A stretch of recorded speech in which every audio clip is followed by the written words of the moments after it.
靚仔，今日整咩嘢啊？今日整一道欖角蒸鯪魚三寶。當年咧，我係整俾蔡瀾老師去深圳食嘢嗰陣時，佢食到嘅。佢話呢道菜非常之好，中意不得了。今日咧想整呢道菜緬懷一下蔡瀾先生。呢條鯪魚咧雖然唔係咩貴價魚，係我哋呢一帶嘅人咧先可以將呢個鯪魚做到極致。廣東省省魚代表咧就肯定有佢一席位。點為之鯪魚三寶咧？魚頭、魚腩同埋魚腸。咁其他啲脊部咧，我哋攞翻去做鯪球，一啲都冇嘥。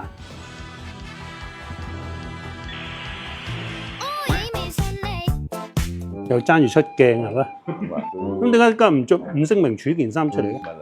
低調啲啊！低調啲啊！好，注意咧就係唔好劃破膽。你睇下副魚筋幾乾淨，白腸嚟嘅，攞去洗咗刻意。呢個欖角咧都係我哋廣東嘅秘密武器，營養價值非常之高，但係唔好食咁多，好難消化。蔡瀾當年食到呢個欖角咧，佢係有戀愛同埋錫嘴嘅感覺。嗱，佢獨特嘅果香味最適合攞嚟蒸。嗱，買翻嚟欖角咧，你先用油、用糖嚟浸一浸佢。其實咧，我中意攪爛佢嘅，你最好一半咁多咁夠晒。洗乾淨嘅鯪魚咧，就擺上去，就先俾啲油落去。我哋俾好多油，咁你先有封到嗰個魚。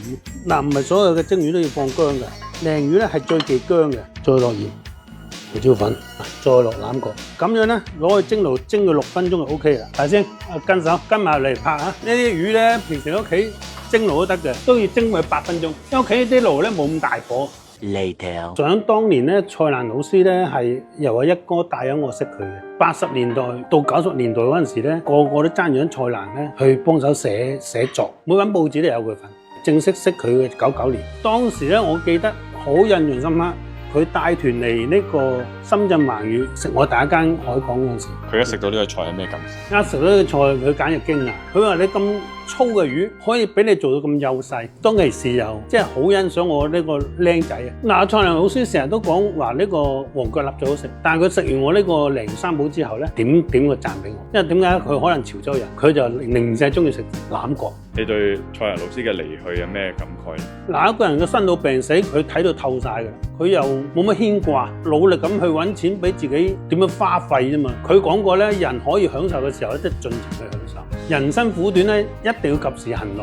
我就遵循咗佢嘅意思嘅，只有美食先可以療愈。咁麥總，咁你覺得你同蔡瀾老師有咩共通點啊？如果要講共通點嘅話咧，就可能大家都中意食啦，享受美食嘅人，同埋係尊重食物嘅人。如果中意美食嘅人咧，你嘅時間咧花喺美食上邊，邊有心機去害人咧？啊，差唔多時間啦，我哋入去起咗佢先。拎埋啲嘢入去先。好，唔好倒晒。係啦。點解要咁嘅麥總？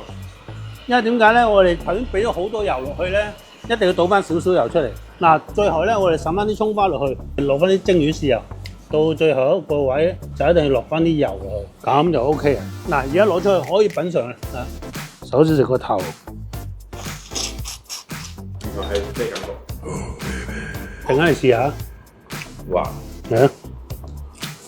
有唔錯寶寶。第二咧就食埋煲魚腸。哇！你睇食魚腸咧，你一定要諗住欖角食啊。